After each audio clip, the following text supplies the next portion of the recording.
Bueno, ya estamos, ya hace un ratito corté la grabación, como les decía antes, chicos. En este momento van a tener en pantalla una visión mucho más agradable que la mía. Es la doctora Ana María Mesa, el SNESER, es de Colombia, es abogada. Yo ya les comenté que ella iba a estar con nosotros y les iba a dar una visión desde Colombia, desde otro punto distinto a la que puedo darles yo desde Argentina, con respecto a la informática forense. Ana María es abogada, es especialista en Derecho Informático, si no me equivoco, ella tiene un máster, una maestría, tiene esto, así que ya por ahí en todo caso les va a comentar mejor. Es docente universitaria y por sobre todas las cosas es una persona fantástica y que espero que tengan la maravillosa oportunidad de conocerla en Guatemala en algún momento. Así que, Ana María, te dejo para que charles un rato con los chicos, con los alumnos, y les comentes lo que quieras. Un abrazo enorme. Muchas gracias. Bueno, chicos, ya pues como me hacen la introducción, el doctor Guillermo Zamora, vengo a compartirles entonces el tema de la evidencia digital desde la mirada colombiana. Para ustedes es muy claro y hay que poner como antecedente casos tan importantes como el de Raúl Reyes, que fue un caso transnacional, que incluso puso, digámoslo así, en el contexto de valorar las evidencias digitales a Interpol.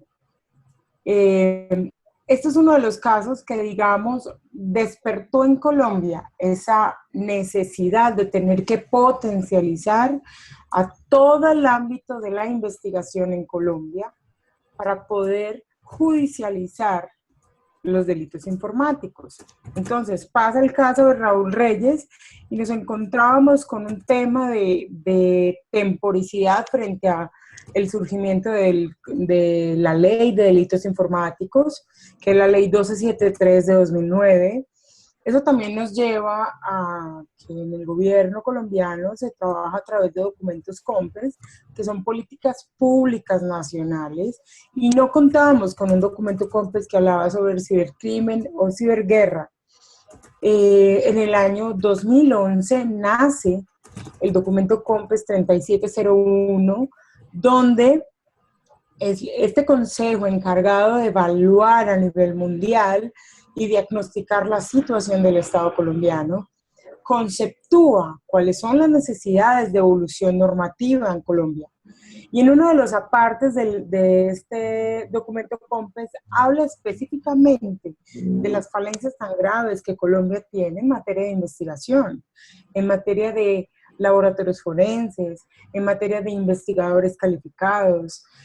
Esto nos lleva a un panorama un poco complicado que aún después de 3 años no ha cambiado. Nosotros en este momento en Colombia, antes de entrar puntualmente pues a la evidencia digital, en Colombia tenemos una norma base que es el Código Procesal Penal.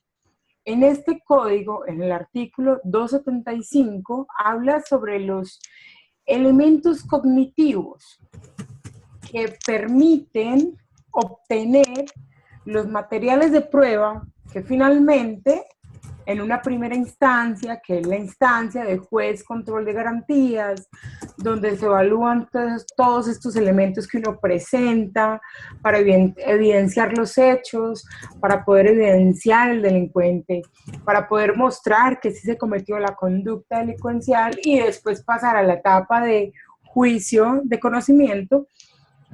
Solo se cuentan con dos formas de obtener los elementos o la evidencia, por decirlo de alguna forma, y se llaman elementos materiales probatorios y evidencia física.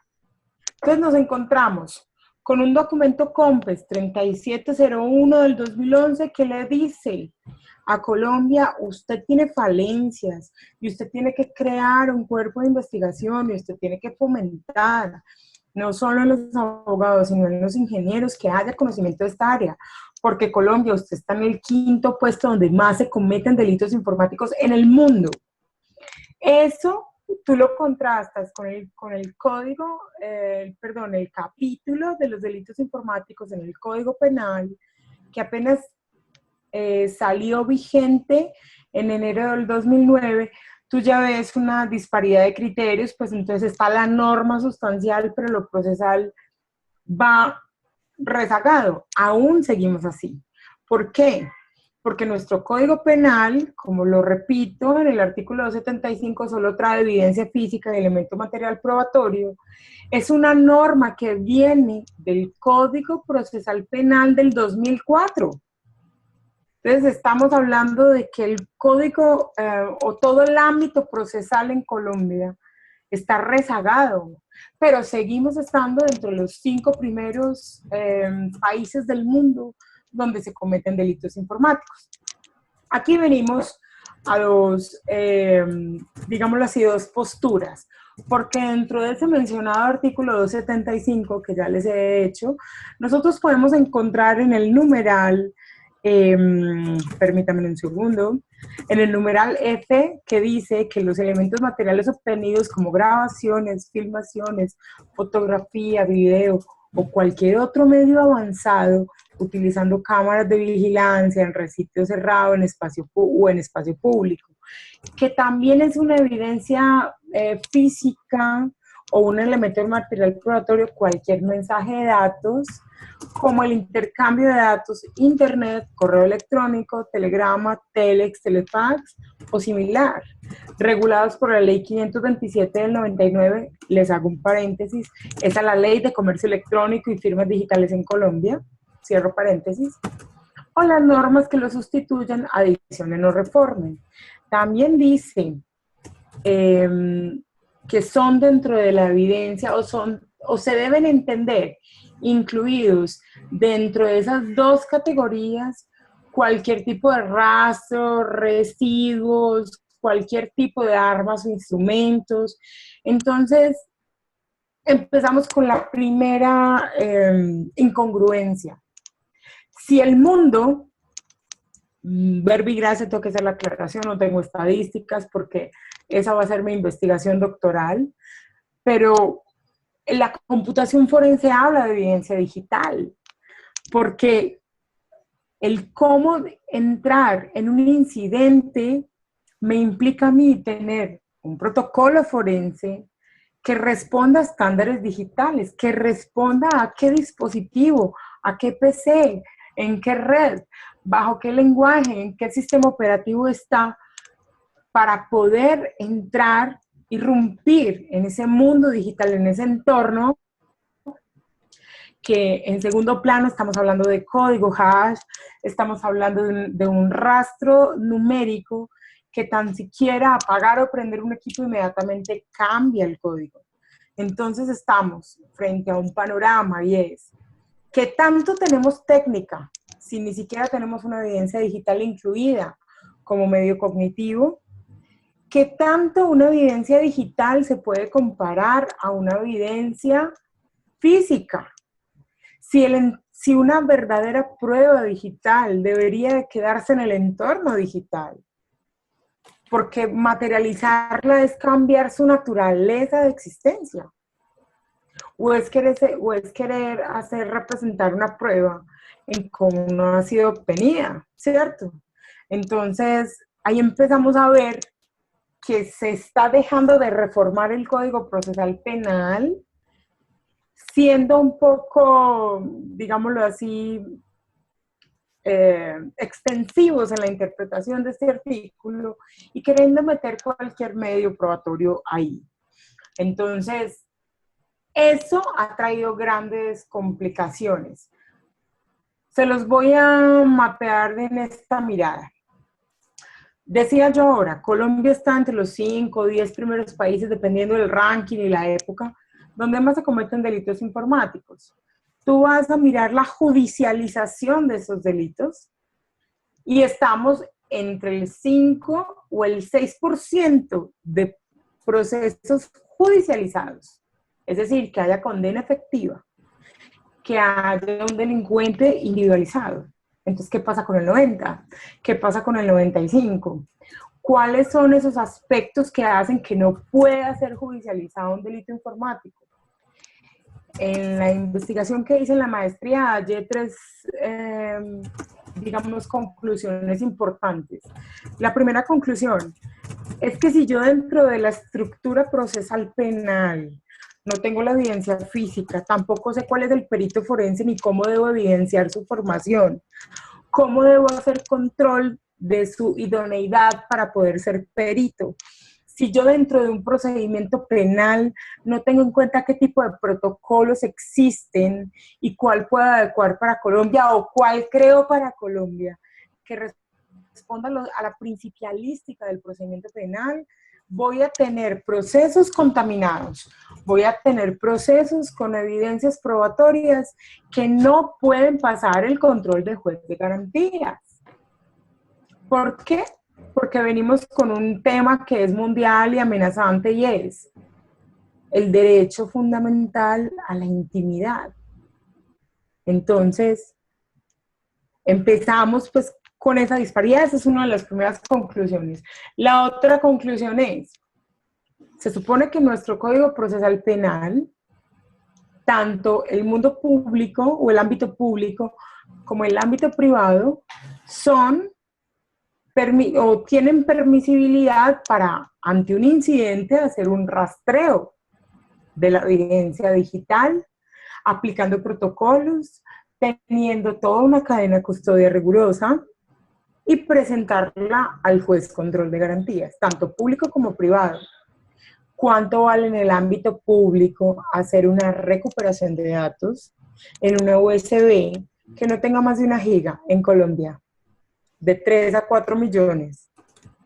¿Cuál es el mayor delito que aquí se comete? Suplantar a una persona en su cuenta personal de Facebook y extorsionar, por ejemplo.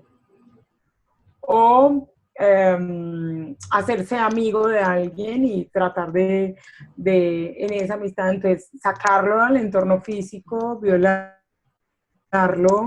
o estafar. Entonces yo les pregunto, ¿a cuál es la cantidad de gente que le ocurre a eso? ¿Al que tenga capacidad económica o al que no la tiene? Pues la respuesta que se halla es al que no la tiene. Entonces, el que no tiene capacidad económica para ir a demostrar que le suplantaron su cuenta, que están mandando correos, que están estafando con su perfil, puede que no se dé cuenta, si se da cuenta no tenga la prueba. Y entonces venimos a una tercera conclusión: congestión de la justicia en Colombia.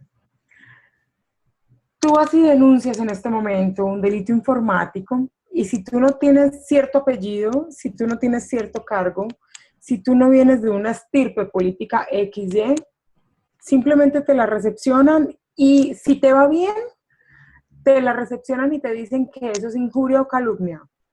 Y como no hayan el que te injurió o calumnió, entonces esa querella la tienen que archivar. ¿Listo? ¿Por qué hacen eso? Porque no hay laboratorios forenses que tengan esa capacidad de respuesta a la cantidad de delitos y denuncias que se hacen. Y eso que estamos contando con los que se denuncian. Entonces, volvamos a la hipótesis de trabajo que planteé desde el principio. En Colombia, el Código de Procedimiento Penal debe ser reformado. Debe incluirse la evidencia digital como un medio cognitivo paralelo a lo que se llama evidencia física en el mundo y a lo que se llaman elementos materiales probatorios en el mundo. Porque si yo tengo la evidencia digital, entonces estoy convalidando la ciencia forense que me permite obtenerla, que se llama ¿cómo? Computación forense. Pero si yo no tengo la evidencia digital avalada como un medio cognitivo, ¿cómo desde la sistemática de un procedimiento penal yo podría decir? Entonces tengo esa ciencia auxiliar de computación forense que me ayuda. Si uno se encontrara en un juicio con un abogado que haga defender dogmáticamente la técnica procesal penal, aquí en Colombia nunca se hubiera podido judicializar ningún delito. ¿Qué ha pasado en los procesos que han judicializado? O a los pocos expedientes que existen y que pude acceder a ellos, me encontré con 2 variables. La primera, que la persona víctima era hija de político tal, empresario tal, y no importa, disponen cualquier tipo de cantidad de laboratorios y de funcionarios públicos y privados para hacer la extracción. Entonces, si vos tenés disponibilidad de prueba, encontrás al delincuente. Eso es lógico. Pero el tema es que la población afectada es la población media, baja, ¿cierto? O de total escasos recursos. Entonces también vamos a esta otra parte. No es solo quién soy yo. También me encontré con una situación y es que tanto yo conozco que estoy siendo víctima de un delito informático. Y con el agravante, si yo en mi casa estoy siendo víctima de un delito informático, yo tendría que conocer mínimamente cómo iniciar la cadena de custodia en mi hogar o en mi empresa para no contaminarla desde ahí. Entonces, para hablar de una cadena de custodia que responda a una evidencia digital, ella tiene que estar incluida dentro del procedimiento penal para poder decir, bueno, si hay los incidentes que ocurran en un entorno digital o por medios electrónicos o por medios telemáticos, estas tienen que ser con esta atención, con esta cadena de custodia, o se debe trasladar a tal funcionario, pero eso no lo sabe ninguna persona. Aquí no hay un protocolo, digámoslo, casero, que permita no contaminarlo. Entonces tú llegas, tú tienes un robo de identidad en tu equipo, no sabes evidenciar que te están suplantando, que te han entrado por el Bluetooth, o que tienes el Wi-Fi abierto. Entonces, que hay una suplantación de tu código MAC, de tu equipo, eso no cualquiera lo sabe. Y después de evidenciar esto, ¿tú cómo puedes llegar a solucionar y ante quién deberíamos de hacer el primer respondiente, o cuando pasen ese tipo de cosas, qué debemos hacer con el equipo? Muchas veces, ¿qué pasa? Ay, este equipo se volvió lento, entonces lo apago y lo prendo. Yo les dejo como cuestionamiento. ¿Sigue siendo el mismo código? ¿Yo podría obtener una extracción de una evidencia que responda a ese incidente que pasó tal cual? La respuesta es no. ¿Qué pasó con el caso de Raúl Reyes? Que ese fue el tema de apertura. ¿Por qué las pruebas que se obtuvieron en los computadores del Raúl Reyes? Para el que no sepa el caso en concreto, Raúl Reyes fue un ataque a una base de la guerrilla que colindaba con Ecuador, ¿cierto? Y se obtuvieron los primeros equipos en Colombia de las FARC. Y el problema, se violentó la cadena de custodia. ¿De qué forma? Los equipos, una vez embalados, llegaron al laboratorio y fueron prendidos sin responder a un protocolo forense. ¿Qué pasó? Se cambió el código. Entonces le tocó a Interpol intervenir y decir que no eran pruebas totalmente fehacientes, pero que eran pruebas sumarias, que sí se pudo haber cambiado el código, pero que por la temporicidad y que por el contenido y que por el volumen de archivos se podía presumir que podían ser pruebas sumarias porque era difícil confeccionar esa prueba. Entonces ahí les dejo eso, o sea, es esa mirada de cómo hacer nosotros para que ante un incidente, primero saber que estamos en ese incidente, no cometer errores como decir, ay, voy a reiniciar mi equipo porque está lento. Ojo, puedo estar siendo víctima de una intrusión, por ejemplo, en el router de internet que tiene uno en la casa. Entonces esa no sería realmente la primera acción, ¿cierto? Si alguien te está copiando tu disco duro, tu primera acción no es simplemente desconectarlo de la energía, porque entonces vas a hacer ruptura también de la evidencia. Entonces, esa primera falencia es que desconocemos cómo actuar en casa. Y la segunda falencia que tenemos también en Colombia, pues en esas atenciones inmediatas, es vamos y denunciamos y decimos y nos llevamos prueba. ¿Por qué nos llevamos prueba? Porque no sabemos cómo extraerla. Y entonces volvemos a lo mismo, la extraemos si tenemos plata, y si no tenemos plata, pues no la podemos extraer. Si vamos a la fiscalía y ponemos la denuncia, nos van a decir dónde está la prueba. Entonces usted tiene la prueba en su equipo, que lo acaba de comprar, es un iPhone 5, ¿será que usted le va a dejar a la fiscalía su iPhone 5 para que ellos hagan la extracción? Entonces, ¿qué pasa? Miren, para mí los protocolos que yo he conocido, que son básicamente los estándares de adquisición de evidencia digital que maneja el NIST y el SANS Institute, son protocolos interesantes, pero requieren de tecnología y de conocimiento. Y es, digámoslo así, es posible afirmar que el hecho que nosotros seamos el segundo, el tercero, el quinto, el 10º país en comisión de delitos informáticos responde al hecho de que no sabemos cómo protegernos de un delito.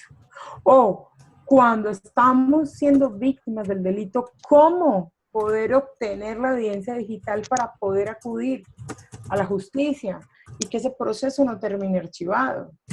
Porque la verdad, no basta solo simplemente pensar en qué protocolo usa, entonces si está prendido o apagado el equipo, si es un dispositivo móvil, si es un equipo de escritorio, si es una red, si es un servidor dedicado. No es solo eso, es también, digámoslo así, que ese protocolo viene conectado con el conocimiento que debe tener la persona al momento de extraer la evidencia, o al menos que el embalaje no permita contaminar la prueba, porque en Colombia, con el sistema penal que tenemos ahora, que es, vuelvo y le refiero, Ley 906 de 2004, toda evidencia o medio cognitivo que se presente ante el juez control de garantías que esté contaminado o que no se pueda evidenciar la no contaminación, termina siendo una prueba excluida, como le pasó a las pruebas de Raúl Reyes. Y también puede ser que si no hay cómo entrar a los logs del equipo para mostrar que corresponden a ciertas conexiones, que hay una información que se contiene en esos logs, que leyendo la información, accediendo a ella, podemos vincular a un sujeto con una IP. Entonces, si no lo podemos hacer, ¿qué pasa? Viene el derecho a la intimidad y nos bloquea. Nos dice, no, si usted no tiene cómo conectar ese equipo con la persona, yo, juez control de garantías, no le permito hacer apertura de logs. Y hacer una apertura de los logs, ¿qué sería? Obtener una evidencia digital. Entonces volvemos a la misma conclusión. En Colombia, un estado ideal sería ampliar los medios cognitivos. Otro estado ideal, que la evidencia digital no fuera solo simplemente un medio cognitivo para la clase que tenga dinero y recursos para hacerla, sino que el Estado invirtiera en laboratorios forenses en todas las ciudades del país, no en las grandes capitales, en todas. Tenemos 6 laboratorios forenses en Colombia. Eso no es nada para lo que realmente somos en comisión de delitos. Tercero, señores, y esto sí me parece muy importante, y es la formación académica y la formación investigativa que debe haber en Colombia. Son 1 o 2 especializaciones que yo conozca que tienen parcialmente esa información. Hay una maestría que apenas inicia. Tenemos algunos cursos, pero ¿hasta dónde tienen ese enfoque? ¿Hasta dónde estamos capacitando a nuestros funcionarios? ¿Hasta dónde estamos capacitando el ámbito de investigación privada?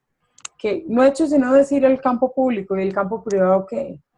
Miren, muchas veces cuando uno está en un juicio ante el juez control de garantías, por más que usted haya denunciado, por más que usted lleve su celular, por más que usted lleve su computador, por más que usted aparentemente esté aportando la prueba, el juez control de garantías, cuando valida quién hace la extracción de la evidencia digital y la persona no tiene el conocimiento para manejar ese protocolo forense o no tiene el conocimiento para manejar los hardware y los software que permiten hacer la extracción de la evidencia, ¿qué hace? excluye esa prueba. ¿Por falta de qué? De competencia y conocimiento del perito. Entonces, volvemos a lo mismo. Entonces, ¿qué vamos a hacer?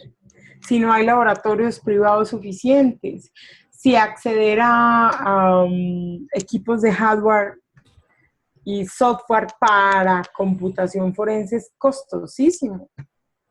Una licencia de un equipo puede valer entre 25 y 30 millones de pesos, para no decir marcas y no entrar en susceptibilidades.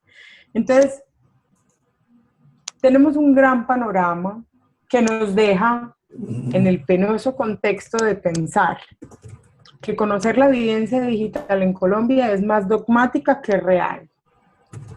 Es más de libros, de entenderla, de saber qué es una evidencia, cómo se analiza, que realmente aplicable. Vuelvo y conceptúo y concluyo esa parte. Aquí sí se judicializan y han habido condenas de delitos informáticos. Pero ¿quién ha sido la víctima del delito? ¿El ciudadano a pie? No. Han sido personajes importantes o empresas importantes como los bancos, pare de contar. Cuando hubo el ataque al campamento del Mono Jojoy, ya habían aprendido con el caso de Raúl Reyes. ¿Qué hicieron? En el laboratorio de pruebas forenses de la Fiscalía de Bogotá, contrataron más o menos, no quiero mentir, creo que eran como 20 peritos, habían rusos, americanos, para poder hacer una desencriptación de los archivos. ¿Eso qué nos confirma? Cuando hay dinero se puede hacer, se puede extraer la evidencia. Entonces aquí estamos hablando de ese ámbito de la posibilidad de extraer la prueba como evidencia digital. También tenemos que tener en consideración que la evidencia digital en Colombia, en el procedimiento penal, no existe expresa. Hay que hacer es un análisis interpretativo y meterla dentro del término de evidencia física o elementos materiales probatorios. Segundo aspecto, pues como para puntualizar. Y tercero, es que al tener víctimas que no saben ni siquiera qué les está ocurriendo, hay mayor impunidad. Por lo menos si a ti te pegan, sabes que hay unas lesiones personales. Por lo menos si a ti te disparan, sabes que hay un homicidio o un intento de homicidio. Por lo menos si a ti algo físico te lo quitan, tú eres consciente de que hay un hurto. Pero ¿cuántas personas saben que el estar conectado en una red pública, por ejemplo, los hace víctima de perder copia de sus archivos o sus archivos originales en el disco duro? Yo creo que eso aquí no se mide. Yo creo que eso aquí no se piensa. Y por dos cosas también un poco complejas de decir. La primera es ignorancia del pueblo. Eso hay que asumirlo. Y que realmente el ámbito público no va a evidenciar que desconoce el asunto. Entonces, al no evidenciar esto, el documento COMPES 3701 tampoco se cumple en su cabalidad. Pero sí, todos los gobiernos fomentan la conexión a Internet, fomentan el uso de dispositivos, fomentan el uso de café Internet. Me pregunto, entonces, ¿qué podemos entender nosotros o qué podemos esperar de que una conducta delictual dependa de una evidencia digital en esos términos? La única cosa es, tenga plata, contrate un investigador en el ámbito privado, obtenga la evidencia digital y, esto se me va a quedar ahora por fuera, necesitas otros medios probatorios para convalidar la evidencia digital. El primer medio probatorio que he encontrado que puede ayudar a convalidar y darle mayor peso a la evidencia digital es que el perito forense se vuelva testimonio de los hechos en el momento en que está siendo el análisis forense en el laboratorio. Porque recordemos, evidencia digital no es solo extraer el incidente o el hallazgo que encuentra del incidente, no es solo extraerlo y copiarlo, sino también analizarlo, ¿cierto? Entonces, ese testimonio que da el perito termina siendo ¿qué? Una convalidación de que esa evidencia digital es la prueba reina o la estás convalidando a ser la prueba reina. Y otra forma también que he visto que es posible que haya pues otro elemento probatorio que convalide la situación, y eso ya depende de lo que se haya cometido, es inspección judicial al sitio. Me explico. Si lo que estamos investigando es una suplantación de persona ante un sitio web, o lo que estamos o la evidencia digital se constituye en parte o en todo por correos electrónicos, verbigracia, tanto para entrar a los sitios web donde yo soy usuario o a mi correo electrónico requiero un usuario y clave. La clave es personal, reservada y privada. Entonces, ¿qué hace uno? Señor juez, aquí le presento como perito la evidencia digital de los correos electrónicos, de las transacciones de comunicaciones entre ambas personas. Señor juez, por favor, decrete prueba de inspección judicial en sitio. Fije fecha y hora y lugar en su despacho para poder hacer apertura de la cuenta y que usted visualmente haga una inspección al correo electrónico, al Facebook, al Twitter. Esto va a permitirle al juez que ese concepto que dio el perito forense, acompañado con esa extracción digital, o lo que llamamos evidencia digital, pueda convalidarse en su certeza con la inspección a sitio. Si esos medios probatorios complementarios no se acompañan a la evidencia digital, casi que en conclusión uno diría es una denuncia que se queda en la etapa previa de la investigación y que difícilmente llega a una judicialización. ¿Qué preguntas quisiera de pronto Guillermo hacerme, si se puede interactuar, como para concluir la charla? Bueno, primero, fantástico. Yo ya había tenido por ahí alguna oportunidad de escucharte dar una charla y sos muy, muy claro realmente. Escuché en varias oportunidades por ahí que comentabas la posibilidad de acceso que se tiene a un perito, ¿no? Que hasta donde entendí yo, por ahí corregime si no entendí bien, la posibilidad de justicia sigue estando supeditada a la posibilidad económica de la persona. Cuanto mayor poder adquisitivo tiene un damnificado, más probabilidades de que su caso sea resuelto por la posibilidad de contar con un perito. En el caso de, por ejemplo, un perito de oficio, allí en Colombia, ¿cómo se va dando la situación? Aquí en Argentina, uno tiene el perito de oficio, que es el perito que otorga el Poder Judicial, y la otra cosa es el perito de parte. Es difícil conseguir, por lo menos aquí, un perito de oficio, por lo tanto es mucho más difícil también conseguir un perito de parte. Si bien se complica por ahí conseguir a alguien, el perito de oficio que existe acá es bastante bueno y es serio trabajando. ¿Cómo se da el caso allá en Colombia? ¿Cómo has visto vos esta situación en otros lados de Latinoamérica? Bueno, en Colombia pasa lo siguiente, digámoslo así, uno, antes de llegar a la parte del perito, uno siempre va y denuncia a la URI, que es la unidad de redacción inmediata, o vas a la policía. Primer agravante ahí es, Dependiendo de donde usted inicie la denuncia, será ese ente el que investigue.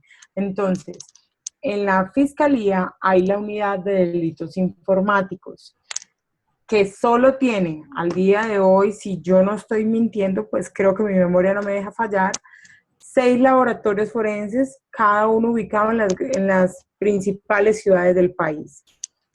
O si denunciaste a través de la policía, ellos tienen su laboratorio que se llama de delitos tecnológicos. Entonces, ahí, dependiendo de donde inicie, bueno, repito, se va por cualquiera de los docentes. Inmediatamente llega la denuncia, tienes el primer agravante, y es, dependiendo del delito o de quién seas tú, podemos llegar con éxito a que llegue a esa unidad de investigación. Ahí es donde toma relevancia qué nombre eres, qué haces y qué hicieron por ti o qué amigos tienes para que esa denuncia que estás poniendo te la tomen en serio. Digamos que te fue bien, te la tomaron en serio en cualquiera de los dos ámbitos, policía o fiscalía. Llega la unidad de delitos informáticos, fiscalía o tecnológicos en la policía. Entonces ellos hacen el primer análisis de por cuál conducta van a judicializar el incidente o van a presentar pues más bien el caso del incidente para poder saber qué protocolo hay. Quiero aclarar una cosa, tanto en la policía como en la fiscalía hay personas expertas, certificadas a nivel internacional a través del SANS o el NITS, ¿cierto? Pero estamos hablando de muy pocos funcionarios para la cantidad de delitos, que es ahí donde uno ve pues como la desigualdad. Entonces, digamos, llega la unidad, ellos hacen el rastro, hacen la extracción, van al sitio, extraen la evidencia y junto con el fiscal presentan el caso ante el juez control de garantías. Aquí viene otro nivel y es, muchas veces los delitos que se cometen requieren acceder a algunos logs de compañías por donde uno se está conectando en internet, por ejemplo, los logs que quedan en UNE o en Telmex, que son operadores de internet, que esos están archivados en sus equipos de cómputo, o sea, en sus servidores. Entonces, uno como fiscal llega con una prueba confeccionada, con algún rastro, pero pueden haber casos donde se necesita esa apertura.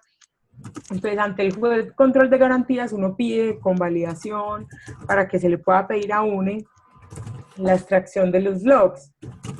Ahí, ¿qué hace el juez de control de garantías? Valora el derecho a la intimidad de la persona usuaria de esa IP con el derecho a la información del fiscal para poder demostrar la investigación. Ahí es donde empieza a tomar fuerza esos otros medios probatorios, documentos, interrogatorios, testigos, porque tú no puedes simplemente ir a decir, vea, yo necesito que me hagan apertura de esa IP de esos logs y ya. No lo puedes hacer por una razón, y es que para el juez control de garantías, de hecho, por eso es que se llama así su cargo, tiene que garantizar que a la persona sindicada no se le violente su derecho a la intimidad y no se le violente su derecho a la información y no se le incrimine falsamente. Entonces, él es el que hace el primer control. Entonces, ahí estamos hablando de que estamos pues en el escenario que logramos llegar allá. Entonces, ahí estamos hablando de, bueno, tengo medios desde el ámbito privado para poder presentarle a un juez y decirle, señor juez control de garantías, es que vea, digamos que la transferencia de la información fue en mi red, en mi plataforma, pero utilizaron la IP pública que tengo en la empresa para los visitantes. Y esa IP pública depende de UNE. Entonces llego hasta cierta parte, necesito que se haga apertura de los logs. Aquí tengo la IP a donde puedo llegar, de donde termina la transacción, pero hay una ruptura de conectividad. Eso hace que de pronto un juez valide y diga, perfecto, lo abro. Pero si no, el juez te va a decir, no, es que yo no puedo hacer apertura porque eso es violación a la intimidad. Y usted aquí no me está demostrando claramente que Peranito o Menganito sí realmente fue el ejecutor de esa conducta o la presunción de que ejecutó esa conducta. En ese orden de ideas hay un freno a la prueba. Entonces uno se queda con un proceso, con una prueba muy débil, que no va a ser una prueba reina, sino que quizás sea una prueba sumaria y que no logre conectar sujeto con equipo, con transacción o incidente. Entonces, cuando estamos en ese panorama, difícilmente llegamos al juez de conocimiento. Si de pronto tengo un buen material probatorio adicional a la apertura de los logs y estas cosas, llego a juez de conocimiento. Y cuando yo llegue a juez de conocimiento, pues ya él va a convalidar de esa apertura de los logs, que lo que yo sí pedí si era realmente el incidente y poder judicializar al sujeto. Ese es el escenario positivo, que es muy poco, porque ¿cuál es el escenario negativo que es donde más se presenta? Que yo llego a la fiscalía, recordemos, fiscalía o policía, pongo mi denuncia y la conclusión es, pero es que ese delito no es delito informático, eso es más bien, Dios mío, injuria o calumnia, o ese delito no se presenta, o esa conducta no existe, o esa conducta no se judicializa, a pesar de que ahí está el tipo penal, para evitar que las personas denuncien. O cuando denuncian, simplemente como no hay equipos forenses suficientes, cuando refiero a equipos forenses, estamos hablando de recurso humano, de recurso físico, de recurso tecnológico. Entonces, al no haber equipo forense suficiente, ¿qué termina pasando? Se archiva el proceso por falta de evidencia, por falta de, digámoslo así, una mínima certeza de que hay esa ocurrencia de ese incidente y queda archivado el proceso. Si no es que le dan terminación del proceso, no le dan archivo administrativo, que eso permitiría revivirlo, sino que simplemente se inhiben en seguir el proceso y lo archivan de forma definitiva. ¿Fui clara o me quedo faltando? No, no, no. Para mí clarísimo, por lo menos yo lo entendí muy bien. Anita, bueno, ya tenemos que ir terminando. Te agradezco muchísimo, Perfecto. infinitamente tu aporte. La clase ha sido maravillosa. No esperaba menos de vos y realmente les he dado la posibilidad a los alumnos de ADG de Guatemala que tengan el lujo de escucharte. Te agradezco de todo corazón tu aporte y esperemos que, bueno, nos podamos volver a encontrar con los muchachos de Guatemala o en cualquier otro lado. Te mando un beso Claro enorme que y, bueno, seguimos charlando. Ok, chao.